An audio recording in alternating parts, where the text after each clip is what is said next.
I was 16 then. It happened in the summer of 1833. I lived in Moscow with my parents. They had taken a country house for the summer near the Kaluga Gate, facing the Neskuchny Gardens. I was preparing for the university, but did not work much and was in no hurry. No one interfered with my freedom. I did what I liked, especially after parting with my last tutor, a Frenchman who had never been able to get used to the idea that he had fallen like a bomb, commune bomb, into Russia, and would lie sluggishly in bed with an expression of exasperation on his face for days together. My father treated me with careless kindness. My mother scarcely noticed me, though she had no children except me. Other cares completely absorbed her. My father, a man still young and very handsome, had married her from mercenary considerations. She was 10 years older than he. My mother led a melancholy life. She was forever agitated, jealous, and angry, but not in my father's presence. She was very much afraid of him, and he was severe, cold, and distant in his behavior. I have never seen a man more elaborately serene, self-confident, and commanding. I shall never forget the first weeks I spent at the country house. The weather was magnificent. We left town on the 9th of May, on St. Nicholas's Day. I used to walk about in our garden in the Neskuchny Gardens and beyond the town gates. I would take some book with me, Kadanov's Course, for instance, but I rarely looked into it, and more often than anything declaimed verses aloud. I knew a great deal of poetry by heart. My blood was in a ferment and my heart ached, so sweetly and absurdly. I was all hope and anticipation, was a little frightened of something, and full of wonder at everything, and was on the tiptoe of expectation. My imagination played continually, fluttering rapidly about the same fancies like martins about a bell tower at dawn. I dreamed, was sad, even wept. But through the tears and through the sadness, inspired by a musical verse, or the beauty of evening, shot up like grass in spring the delicious sense of youth and effervescent life. I had a horse to ride. I used to saddle it myself and set off alone for long rides, break into a rapid gallop, and fancy myself a knight at a tournament. How gaily the wind whistled in my ears! Or turning my face towards the sky, I would absorb its shining radiance and blue into my soul that opened wide to welcome it. I remember that at that time the image of woman, the vision of love, scarcely ever arose in definite shape in my brain. But in all I thought, in all I felt, lay hidden a half-conscious, shame-faced presentiment of something new, unutterably sweet, feminine. This presentiment, this expectation, permeated my whole being. I breathed in it. It coursed through my veins with every drop of blood. It was destined to be soon fulfilled. The place, where we settled for the summer, consisted of a wooden manor house with columns and 2 small lodges. In the lodge on the left, there was a tiny factory for the manufacture of cheap wallpapers. I had more than once strolled that way to look at about a dozen thin and dishevelled boys with greasy smocks and worn faces who were perpetually jumping onto wooden levers that pressed down the square blocks of the press, and so by the weight of their feeble bodies struck off the variegated patterns of the wallpapers. The lodge on the right stood empty and was to let. One day, 3 weeks after the 9th of May, the blinds in the windows of this lodge were drawn up. Women's faces appeared at them. Some family had installed themselves in it. I remember the same day at dinner, my mother inquired of the butler who were our new neighbours, and hearing the name of the Princess Zasyekin, first observed with some respect, "Ah, a princess," and then added, "A poor one, I suppose?" "They arrived in 3 hired flies," the butler remarked deferentially as he handed a dish. "They don't keep their own carriage, and the furniture's of the poorest." "Ah," replied my mother, "so much the better." My father gave her a chilly glance. She was silent. Certainly the Princess Zasyekin could not be a rich woman. The lodge she had taken was so dilapidated and small and low-pitched that people even moderately well off in the world would hardly have consented to occupy it. At the time, however, all this went in at one ear and out at the other. The princely title had very little effect on me. I had just been reading Schiller's Robbers. I was in the habit of wandering about our garden every evening on the lookout for rooks. I had long cherished a hatred for those wary, sly, and rapacious birds. On the day of which I have been speaking, I went as usual into the garden, and after patrolling all the walks without success, the rooks knew me and merely cawed spasmodically at a distance. I chanced to go close to the low fence which separated our domain from the narrow strip of garden stretching beyond the lodge to the right and belonging to it. I was walking along, my eyes on the ground. Suddenly I heard a voice. I looked across the fence and was thunderstruck. I was confronted with a curious spectacle. A few paces from me on the grass between the green raspberry bushes stood a tall, slender girl in a striped pink dress, with a white kerchief on her head. 4 young men were close round her, and she was slapping them by turns on the forehead with those small grey flowers, the name of which I don't know, though they are well known to children. The flowers form little bags and burst open with a pop when you strike them against anything hard. The young men presented their foreheads so eagerly, and in the gestures of the girl, I saw her in profile, there was something so fascinating, imperious, caressing, mocking, and charming that I almost cried out with admiration and delight, and would, I thought, have given everything in the world on the spot, only to have had those exquisite fingers strike me on the forehead. My gun slipped onto the grass. I forgot everything. I devoured with my eyes the graceful shape and neck and lovely arms, and the slightly disordered fair hair under the white kerchief, and the half-closed clever eye, and the eyelashes, and the soft cheek beneath them. "Young man! Hey, young man!" said a voice suddenly near me. "Is it quite permissible to stare so at unknown young ladies?" I started. I was struck dumb. Near me, the other side of the fence, stood a man with close-cropped black hair, looking ironically at me. At the same instant, the girl too turned towards me. I caught sight of big grey eyes in a bright, mobile face, and the whole face suddenly quivered and laughed. There was a flash of white teeth, a droll lifting of the eyebrows. I crimsoned, picked up my gun from the ground, and pursued by a musical but not ill-natured laugh, fled to my own room, flung myself on the bed, and hid my face in my hands. My heart was fairly leaping. I was greatly ashamed and overjoyed. I felt an excitement I had never known before. After a rest, I brushed my hair, washed, and went downstairs to tea. The image of the young girl floated before me. My heart was no longer leaping, but was full of a sort of sweet oppression. "What's the matter?" my father asked me all at once. "Have you killed a rook?" I was on the point of telling him all about it, but I checked myself and merely smiled to myself. As I was going to bed, I rotated, I don't know why, 3 times on one leg, pomaded my hair, got into bed, and slept like a top all night. Before morning, I woke up for an instant, raised my head, looked round me in ecstasy, and fell asleep again. "How can I make their acquaintance?" was my first thought when I waked in the morning. I went out in the garden before morning tea, but I did not go too near the fence and saw no one. After drinking tea, I walked several times up and down the street before the house and looked into the windows from a distance. I fancied her face at a curtain, and I hurried away in alarm. I must make her acquaintance, though, I thought, pacing distractedly about the sandy plain that stretches before Neskuchny Park. But how? That is the question. I recalled the minutest details of our meeting yesterday. I had, for some reason or other, a particularly vivid recollection of how she had laughed at me. But while I racked my brains and made various plans, fate had already provided for me.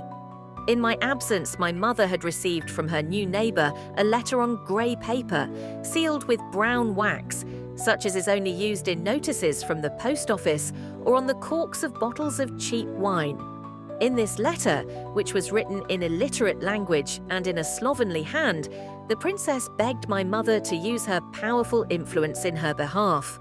My mother, in the words of the princess, was very intimate with persons of high position, upon whom her fortunes and her children's fortunes depended, as she had some very important business in hand. "I address myself to you," she wrote, "as one gentlewoman to another gentlewoman, and for that reason am glad to avail myself of the opportunity." Concluding, she begged my mother's permission to call upon her. I found my mother in an unpleasant state of indecision. My father was not at home, and she had no one of whom to ask advice. Not to answer a gentlewoman, and a princess into the bargain, was impossible. But my mother was in a difficulty as to how to answer her. To write a note in French struck her as unsuitable, and Russian spelling was not a strong point with my mother herself, and she was aware of it and did not care to expose herself. She was overjoyed when I made my appearance, and at once told me to go round to the princesses and to explain to her by word of mouth that my mother would always be glad to do Her Excellency any service within her powers, and begged her to come to see her at 1 o'clock. This unexpectedly rapid fulfillment of my secret desires both delighted and appalled me. I made no sign, however, of the perturbation which came over me, and as a preliminary step went to my own room to put on a new necktie and tailcoat. At home, I still wore short jackets and lay-down collars, much as I abominated them. In the narrow and untidy passage of the lodge, which I entered with an involuntary tremor in all my limbs, I was met by an old grey-headed servant with a dark copper-coloured face, surly little pig's eyes, and such deep furrows on his forehead and temples as I had never beheld in my life. He was carrying a plate containing the spine of a herring that had been gnawed at, and shutting the door that led into the room with his foot, he jerked out, "What do you want?" "Is the Princess Zasyekin at home?" I inquired. "Voni fati!" a jarring female voice screamed from within. The man without a word turned his back on me, exhibiting as he did so the extremely threadbare hind part of his livery, with a solitary reddish heraldic button on it. He put the plate down on the floor and went away. "Did you go to the police station?" the same female voice called again. The man muttered something in reply. "Eh, has someone come?" I heard again. "The young gentleman from next door. Ask him in then." "Will you step into the drawing room?" said the servant, making his appearance once more and picking up the plate from the floor. I mastered my emotions and went into the drawing room. I found myself in a small and not over-clean apartment, containing some poor furniture that looked as if it had been hurriedly set down where it stood. At the window, in an easy chair with a broken arm, was sitting a woman of 50, bareheaded and ugly, in an old green dress and a striped worsted wrap about her neck. Her small black eyes fixed me like pins. I went up to her and bowed. "I have the honor of addressing the Princess Zasyekin." "I am the Princess Zasyekin, and you are the son of Mr. V." "Yes, I have come to you with a message from my mother."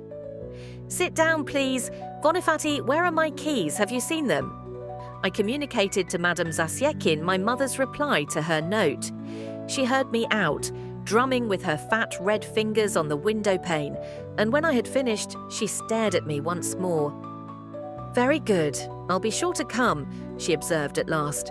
"But how young you are. How old are you, may I ask?" 16, I replied with an involuntary stammer. The princess drew out of her pocket some greasy papers covered with writing, raised them right up to her nose, and began looking through them. "A good age," she ejaculated suddenly, turning round restlessly on her chair. "And do you, pray, make yourself at home. I don't stand on ceremony." "No, indeed," I thought, scanning her unprepossessing person with a disgust I could not restrain. At that instant, another door flew open quickly, and in the doorway stood the girl I had seen the previous evening in the garden. She lifted her hand, and a mocking smile gleamed in her face. "Here is my daughter," observed the princess, indicating her with her elbow. "Zinojka, the son of our neighbour, Mr. V. What is your name, allow me to ask?" "Vladimir," I answered, getting up and stuttering in my excitement. "And your father's name?" "Petrovich." Ah, I used to know a commissioner of police whose name was Vladimir Petrovich too. Von Ifati, don't look for my keys. The keys are in my pocket. The young girl was still looking at me with the same smile, faintly fluttering her eyelids and putting her head a little on one side. I have seen Monsieur Voldemar before, she began. The silvery note of her voice ran through me with a sort of sweet shiver. You will let me call you so? Oh, please, I faltered. Where was that? Asked the princess. The young princess did not answer her mother. Have you anything to do just now? She said, not taking her eyes off me. Oh, no. Would you like to help me wind some wool? Come in here to me. She nodded to me and went out of the drawing room. I followed her. In the room we went into, the furniture was a little better and was arranged with more taste. Though indeed at the moment I was scarcely capable of noticing anything. I moved as in a dream and felt all through my being a sort of intense blissfulness that verged on imbecility. The young princess sat down, took out a skein of red wool, and, motioning me to a seat opposite her, carefully untied the skein and laid it across my hands. All this she did in silence with a sort of droll deliberation, and with the same bright, sly smile on her slightly parted lips. She began to wind the wool on a bent card, and all at once she dazzled me with a glance so brilliant and rapid that I could not help dropping my eyes. When her eyes, which were generally half closed, opened to their full extent, her face was completely transfigured. It was as though it were flooded with light. What did you think of me yesterday, Monsieur Voldemar? She asked after a brief pause. You thought ill of me, I expect. Princess, I thought nothing. How can I? I answered in confusion. Listen, she rejoined. You don't know me yet. I'm a very strange person. I like always to be told the truth. You, I have just heard, are 16 and I'm 21. You see, I'm a great deal older than you, and so you ought always to tell me the truth. And to do what I tell you, she added. Look at me. Why don't you look at me? I was still more abashed. However, I raised my eyes to her. She smiled, not her former smile, but a smile of approbation. Look at me, she said, dropping her voice caressingly. I don't dislike that. I like your face. I have a presentiment we shall be friends. But do you like me? She added slyly. Princess, I was beginning. In the first place, you must call me Zinaïda Alexandrovna, and in the second place, it's a bad habit for children, she corrected herself, for young people, not to say straight out what they feel. That's all very well for grown-up people. You like me, don't you? Though I was greatly delighted that she talked so freely to me, still I was a little hurt. I wanted to show her that she had not a mere boy to deal with, and assuming as easy and serious an air as I could, I observed, Certainly, I like you very much, Zinaïda Alexandrovna. I have no wish to conceal it. She shook her head very deliberately. Have you a tutor? She asked suddenly. No, I've not had a tutor for a long, long while. I told a lie. It was not a month since I had parted with my Frenchman. Oh, I see then, you are quite grown up. She tapped me lightly on the fingers. Hold your hands straight. And she applied herself busily to winding the ball. I seized the opportunity when she was looking down and fell to watching her, at first stealthily, then more and more boldly. Her face struck me as even more charming than on the previous evening. Everything in it was so delicate, clever and sweet. She was sitting with her back to a window covered with a white blind. The sunshine, streaming in through the blind, shed a soft light over her fluffy golden curls, her innocent neck, her sloping shoulders, and tender, untroubled bosom.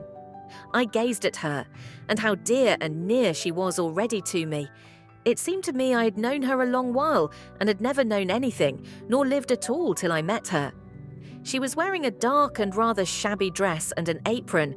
I would gladly, I felt, have kissed every fold of that dress and apron. The tips of her little shoes peeped out from under her skirt. I could have bowed down in adoration to those shoes. And here I am, sitting before her, I thought. I have made acquaintance with her. What happiness, my God! I could hardly keep from jumping up from my chair in ecstasy, but I only swung my legs a little, like a small child who has been given sweetmeats. I was as happy as a fish in water, and I could have stayed in that room forever, have never left that place. Her eyelids were slowly lifted, and once more her clear eyes shone kindly upon me, and again she smiled. "How you look at me," she said slowly, and she held up a threatening finger. I blushed. "She understands it all, she sees all," flashed through my mind. And how could she fail to understand and see it all? All at once there was a sound in the next room, the clink of a saber. "Zina!" screamed the princess in the drawing room. "Bylovzarov has brought you a kitten." "A kitten!" cried Zinaïda, and getting up from her chair impetuously, she flung the ball of worsted on my knees and ran away. I too got up, and laying the skein and the ball of wool on the windowsill, I went into the drawing room and stood still, hesitating. In the middle of the room, a tabby kitten was lying with outstretched paws. Zinaïda was on her knees before it, cautiously lifting up its little face.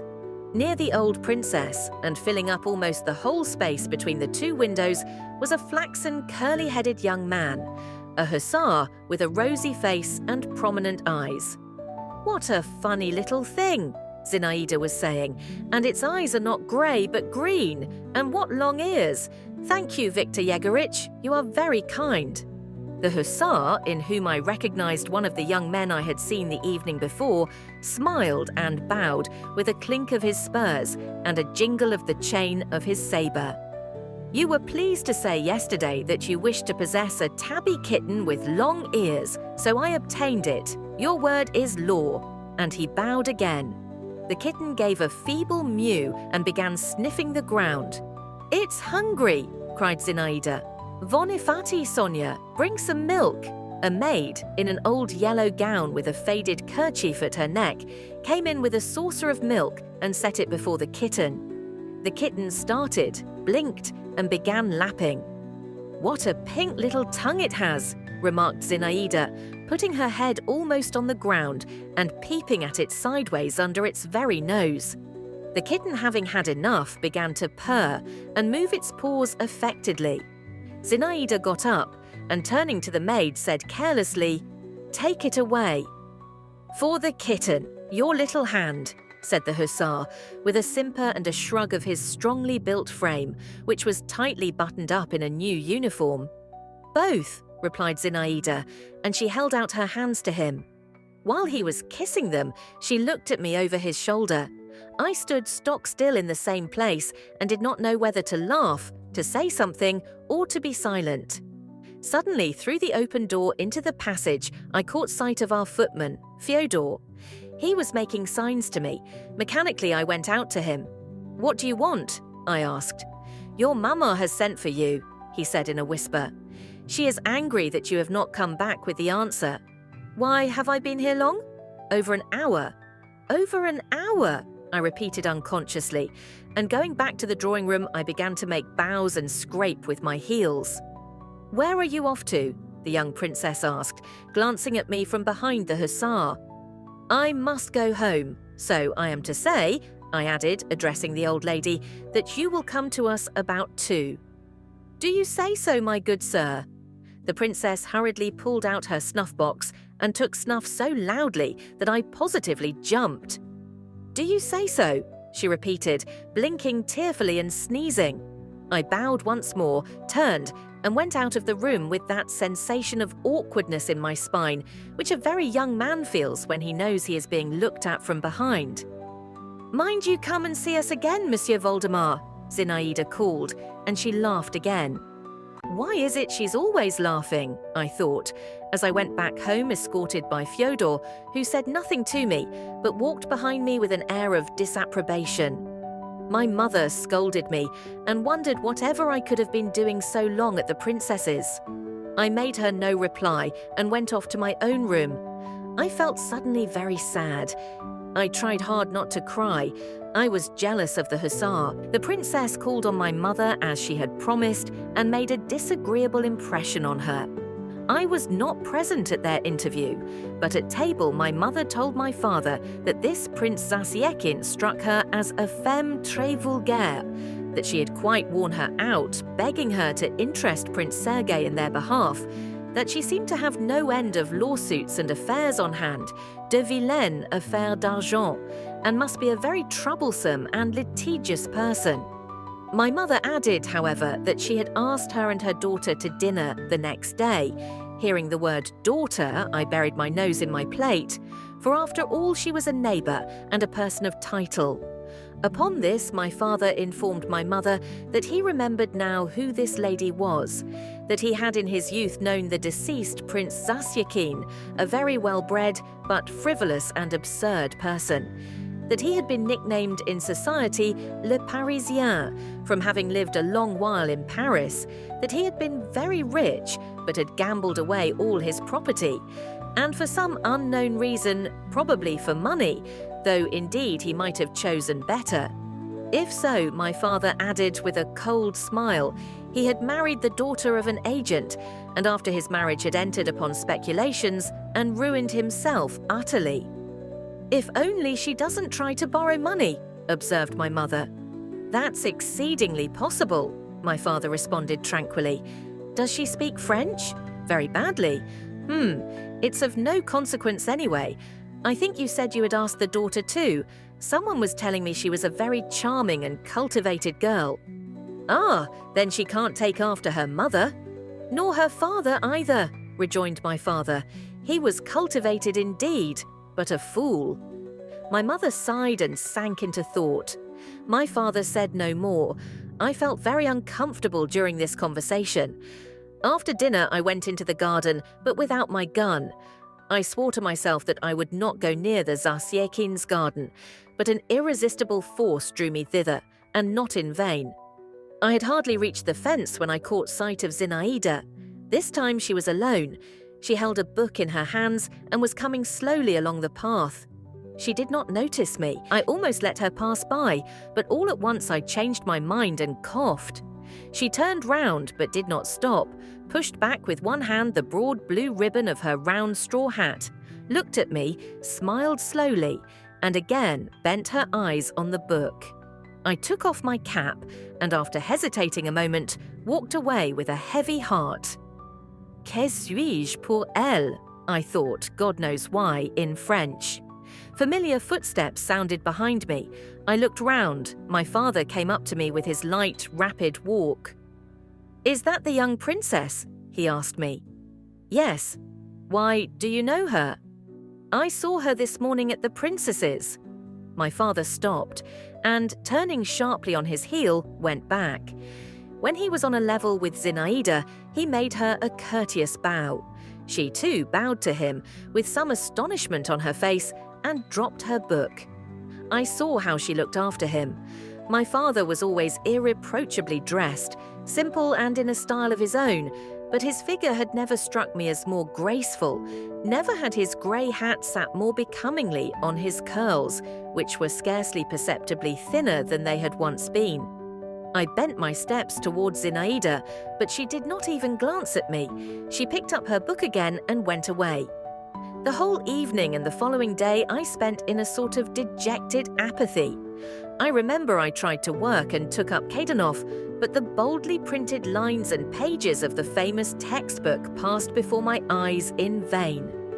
I read 10 times over the words, "Julius Caesar was distinguished by warlike courage." I did not understand anything and threw the book aside. Before dinner time, I pomaded myself once more and once more put on my tailcoat and necktie. "What's that for?" my mother demanded. "You're not a student yet, and God knows whether you'll get through the examination, and you've not long had a new jacket. You can't throw it away." "There will be visitors," I murmured almost in despair. "What nonsense! Fine visitors indeed!" I had to submit. I changed my tailcoat for my jacket, but I did not take off the necktie. The princess and her daughter made their appearance half an hour before dinner time. The old lady had put on, in addition to the green dress with which I was already acquainted, a yellow shawl and an old-fashioned cap adorned with flame-coloured ribbons. She began talking at once about her money difficulties, sighing, complaining of her poverty, and imploring assistance. But she made herself at home. She took snuff as noisily and fidgeted and lolled about in her chair as freely as ever. It never seemed to have struck her that she was a princess. Zinaïda, on the other hand, was rigid, almost haughty in her demeanor, every inch a princess. There was a cold immobility and dignity in her face. I should not have recognized it. I should not have known her smiles, her glances, though I thought her exquisite in this new aspect too. She wore a light barège dress with pale blue flowers on it. Her hair fell in long curls down her cheek in the English fashion. This style went well with the cold expression of her face.